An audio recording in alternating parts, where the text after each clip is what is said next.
everyone, good morning, good afternoon, fascia community. I'm starting the new year interviewing a superstar, Mr. John Sharkey, that I met in New Orleans during the last International Fascia Congress in last August. So thank you, John, for your availability. Thank you, Laura. I'm very happy to be with you. I'm super happy about this interview.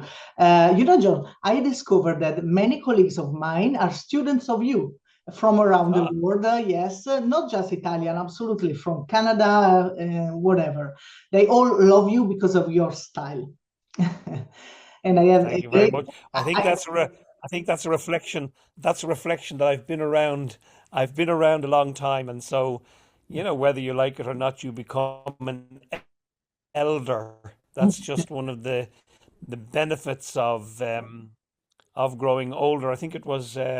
I'm trying to think of which philosopher said it. Philosopher said, that growing old should be a good thing because although you're being shouldered or edged off the stage, you end up with a fantastic front seat view of what's happening. So that's what I'm enjoying at the moment.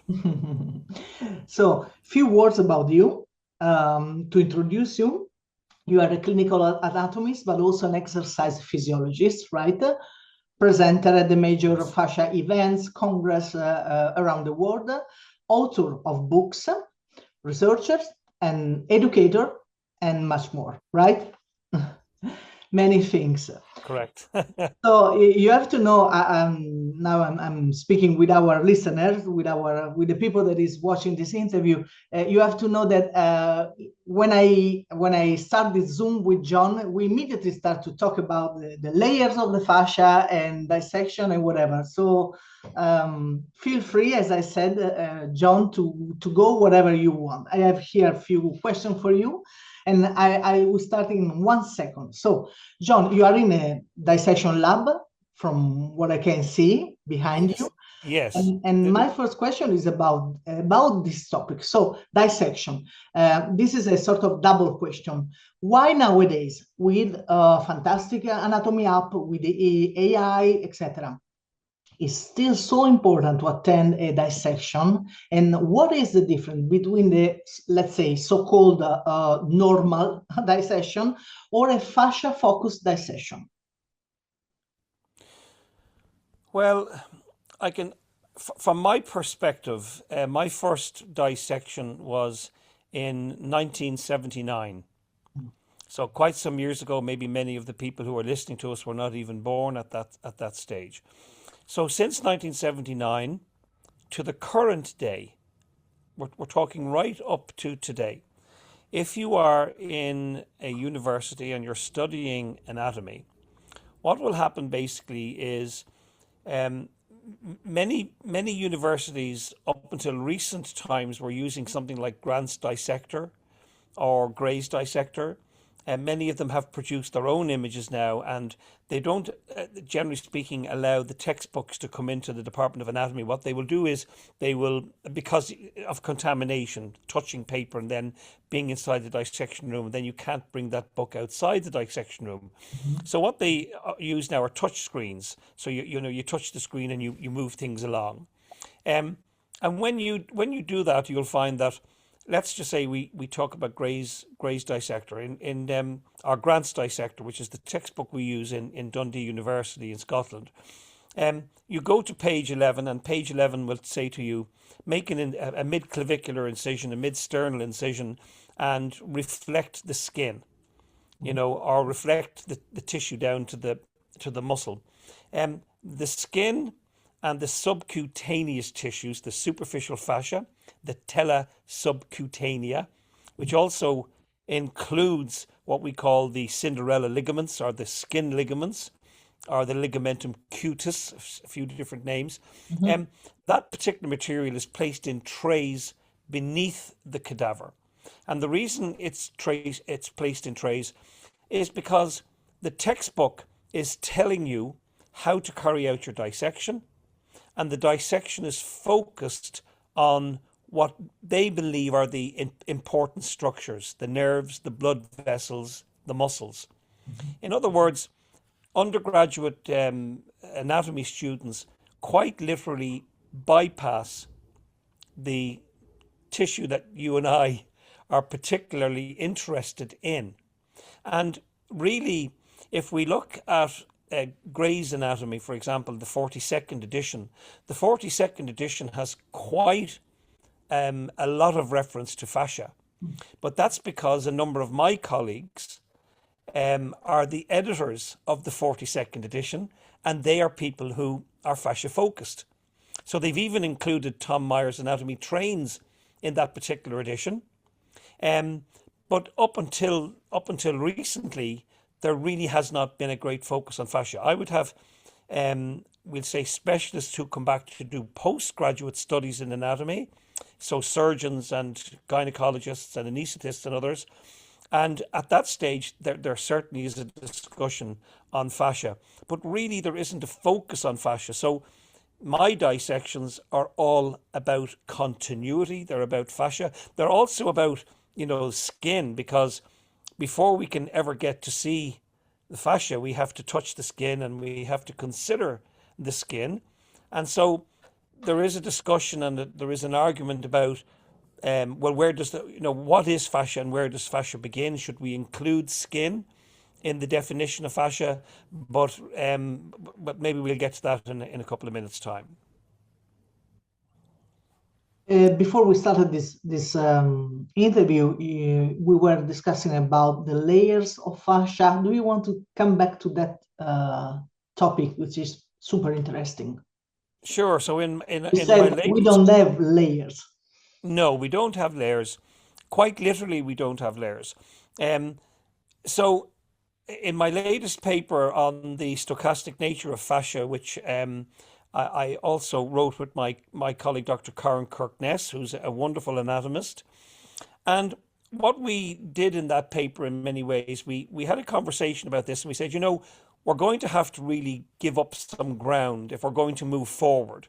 If we're going to move forward, for example, on the definition of fascia, because it's impossible to have just one definition that will suit all the different populations. And we're also going to have some compromise on the language. And in this particular case, what I'm saying is that if we look at the language that we use within anatomy, there's no point in saying, oh, this is how I describe that word. There is a specific meaning to the words. Now, if we look at the word layer, layer comes from the science of geology. So what you would have over millennia, over millions of years, is you would have, animals, whales, sharks, dolphins, mackerel, whiting, flatfish, all of these sea creatures will come to an end. They'll die, and their remains will fall to the bottom of the seabed. If there happens to have been some geological activity outside, like volcanic activity outside of the sea, then you might get, the deposit of ash and other materials on the surface of the sea, and then they will make their way down to the seabed. And so this creates layers, and investigators can come along and they can take a cross section of that, and they can look at the material, the rock, and they can say, oh, there was a volcano in 1808, or they can say there was a certain weather condition, etc., etc. They can tell a lot about this, but that is layering. In the human body is solid. Now, you were saying to me that you attended the conversation that myself and Dr. Jean-Claude Gumberto gave for our friends at the Fascia Hub. And in that, you will see that with Dr. Gumberto, or with any of my surgical colleagues, if they make an incision and they take an endoscope, which is a camera on a long rod, if you try to place that camera into the body, you will simply bump into connective tissue, because the human body is a solid. So from skin to the bone is a continuity. There are no spaces. You have to create spaces by either injecting a fluid or placing a balloon and blowing up the balloon to create the space, which often creates quite a lot of the damage. In other words, there's an injury being created when you're having surgery.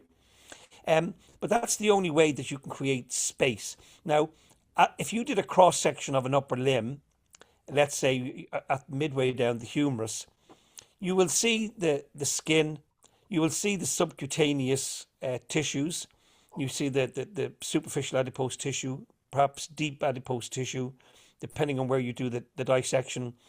So these look like stratification, these look like layers, but they are thickening of the specific connective tissues in answer to the requirements in that specific area. In other words, the forces that are acting upon the tissues. But they are not layers in the way the word layers comes from geology. In embryology, a baby, a fetus, an embryo does not form with tissue being laid down on top of tissue being laid down on top of tissue. So if I'm in the dissecting room, I can make an incision on the skin. I can take my scalpel and I can use it very carefully, like an artist would use a brush, and I can cut the subcutaneous tissue away from the skin. And I can say, now look at this layer of skin, but one must realize that that layer of skin in isolation did not exist in the 80 years that this body existed. That layer did not exist until the anatomist cut it into being. So I've got no problem with the word layer because it's a word of convenience as long as the people realize that there are no layers in a human body. Perfect. My second question, John, is to the exercise physiologist, okay? How can we put together the old-fashioned way of teaching anatomy, the way we work, our physiology, with what we know now about fascia and its role in the human body? So I'm not sure I've grasped the question completely. Could you just repeat the beginning of it again? Okay. How can we put together the old-fashioned way of teaching anatomy in the university and whatever with what we nowadays know about our physiology and about the role of fascia in the human body? Because everything is changed. Well, it seems that everything has changed and yet nothing has changed. Yeah. Because, what exactly has changed? I can tell you that in teaching undergraduate anatomy students, I'm teaching the exact same anatomy that was taught 300, 500 years ago. I don't see any particular change in that regard. There is change with regards to the technology that's involved, we say, in surgery. There is a change in regards to the use of what they call artificial intelligence. There's nothing intelligent about it, but AI, which is fantastic, incidentally. That can be very useful, but really there's nothing fundamental that has changed within the teaching of anatomy. We're still talking about origins and insertions. We're still talking about parts, and that, I suppose, that in some way brings us to the definition of fascia. So, in essence, one definition is needed for medical nomenclature, because it's rooted in anatomical consensus and terminological discipline. So, if we have a definition, we'd say, for the manual and movement therapist, for the osteopath, for the neuromuscular therapist, the chiropractor, I think they need a more holistic, emergent and emergent and experiential articulation, one that values fascia as the context through which embodiment, adaptation and therapeutic change unfold. The medical practitioner has to have a definition of fascia that is determined by what's known as the FIPAT. What's that, FIPAT? So Federative International Program for Anatomical Terminology. Bit of a mouthful, but that is a definition that is governed by the organization which I belong to, which is the International Federation of Associations of Anatomists, IFAA. And what this ensures is that fascia, as it's used in medical education and in clinical communication, carries legal, linguistic and pedagogical integrity. And that's why I was saying to you, Laura, that the term layer, we need to make sure that we define it, and that we understand the definition of the word to make sure that that it makes sense to us. But for manual and movement therapists, the idea of layers lends itself to parts, and there are no parts in that regard in the human body. Certainly, the fascia offers a means of continuity for parts to exist. But those parts are part of a continuity, and they could never exist on their own. If you took a liver out of a body, that is it. The liver is doomed. The liver could not survive without the body. So from that viewpoint, it can be convenient to use these terms, but they're not. One shouldn't take them as being puristic or realistic in terms of reality. They don't exist.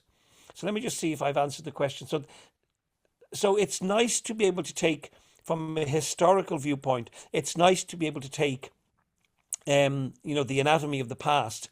And we owe a lot, by the way, to early anatomists. But if we look at Harvey, for example, Harvey was responsible, UK, a British anatomist, and he basically told us he was able to discover the true anatomy relating to the circulatory system. And that propelled us forward.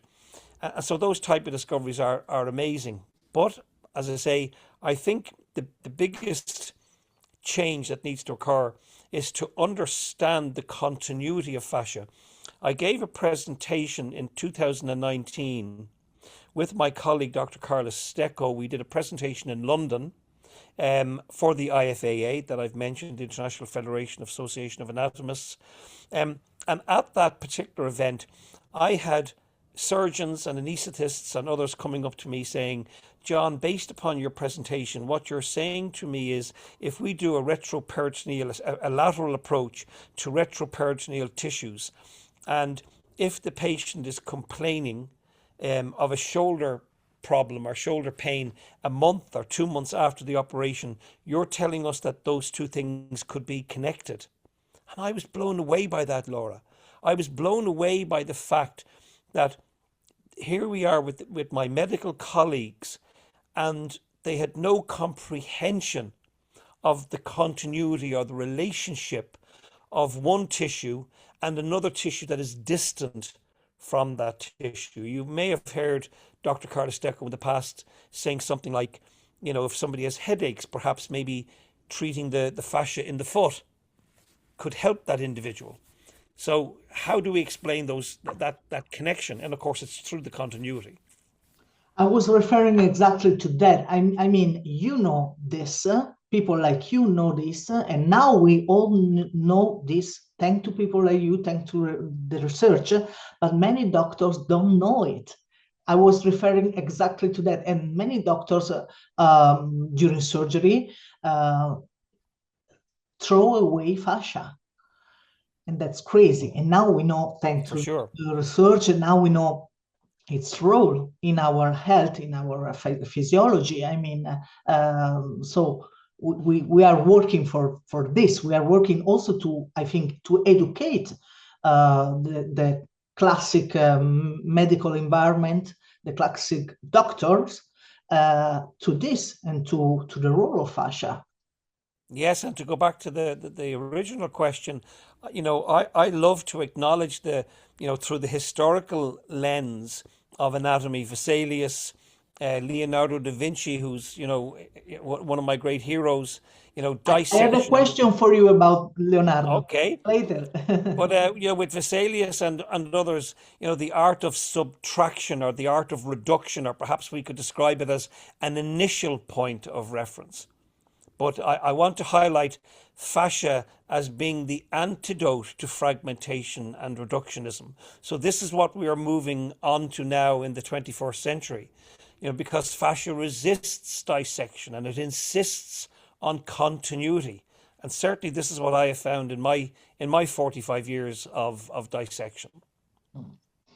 There are also many bias about, the distortions about this topic, about fascia, right?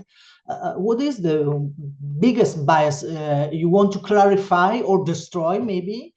The one you mentioned before about the layers of the fascia, and I know that I know one of Yeah, now I know one of your bias. You don't want to hear people saying the fascia system, right? You want to be clear. They want to say absolutely. the fascial network, right? Do you want to clarify this? Well, okay, so first of all, I would never put myself in a position where I'm telling people what to say. I'm only making suggestions, and I think it has to be a collaborative, scenario where people come together and discuss. But, in my latest paper on the stochastic nature of fascia, in the same way that the Earth's surface seems flat when viewed at ground level, but yet it reveals a curvature when observed at a global scale, and fascia planes can appear to be locally as kind of separate strata, while the reality is an uninterrupted, continuous surface. And this reflects the principles of what myself and Dr. Kirk Ness called the manifold geometry. In other words, if we look at the peritoneum, it offers a clear anatomical illustration of this phenomenon, although it presents as a flat two-dimensional membrane in small regions.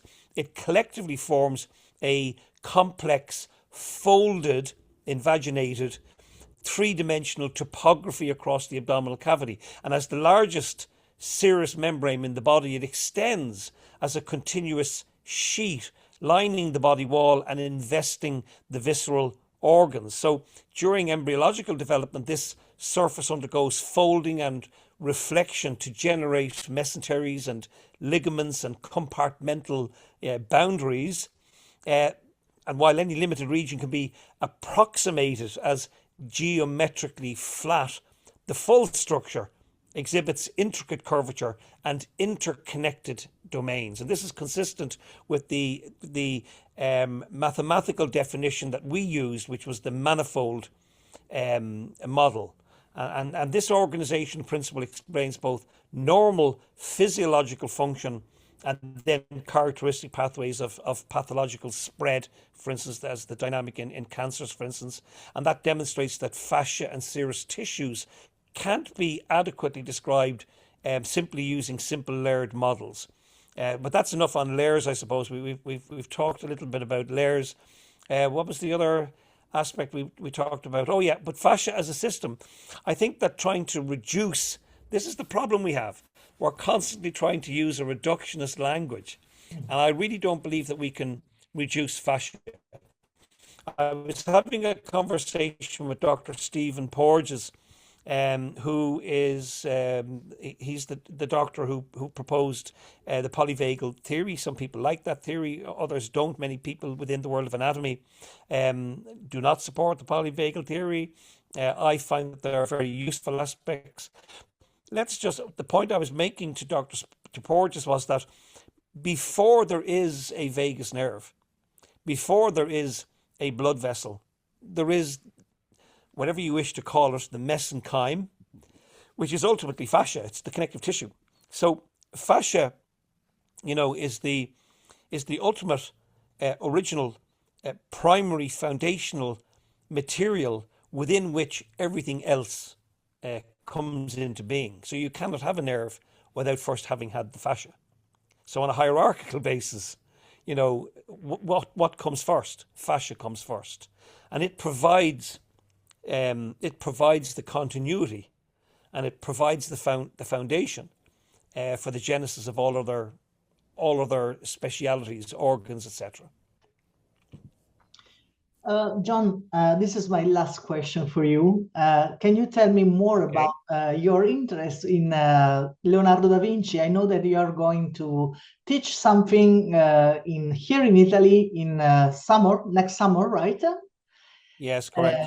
So can you tell me something more about your interest? I know that, of course, Leonardo made so many dissections. He was a genius, of course, and he was interested in water, which is at the base of fascia. Absolutely, and you've just basically hit the nail on the head, because at the end of the day, Leonardo da Vinci was very interested in the topic of water and in the topic of fluids. But I read a lot about Leonardo da Vinci, especially from Martin Kemp, who has spent almost his entire career focusing on the Renaissance master. He's an emeritus research professor at Oxford University, and I love reading Kemp's work on Leonardo da Vinci, and I love some of Leonardo da Vinci's quotes as well. I mean, he's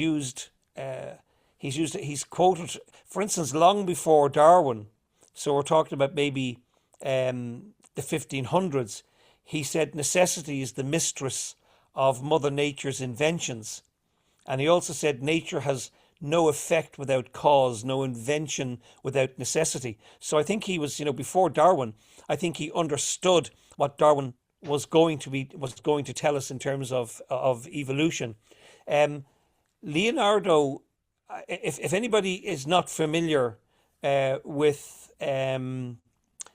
Leonardo's works, there's a famous painting of Jesus Christ, Salvator Mundi, and in order to be a Salvator Mundi, there are certain prerequisites that one must have in the painting, and Leonardo, even in that painting, in the Mona Lisa, and in several others, in Ginevra, the painting of Ginevra, which was he has the hair curled, and when you examine the hair, the way in which he has the hair curled is meant to be a reflection of vortices, because he was very, very interested in the way in which water moved in a river as it gets to the banks of the river, and maybe there are rocks and stones, and maybe a branch of a tree or a tree has fallen in. It creates these eddies or vortices, and so this was part of the interest that Leonardo had. Now, from an anatomical viewpoint,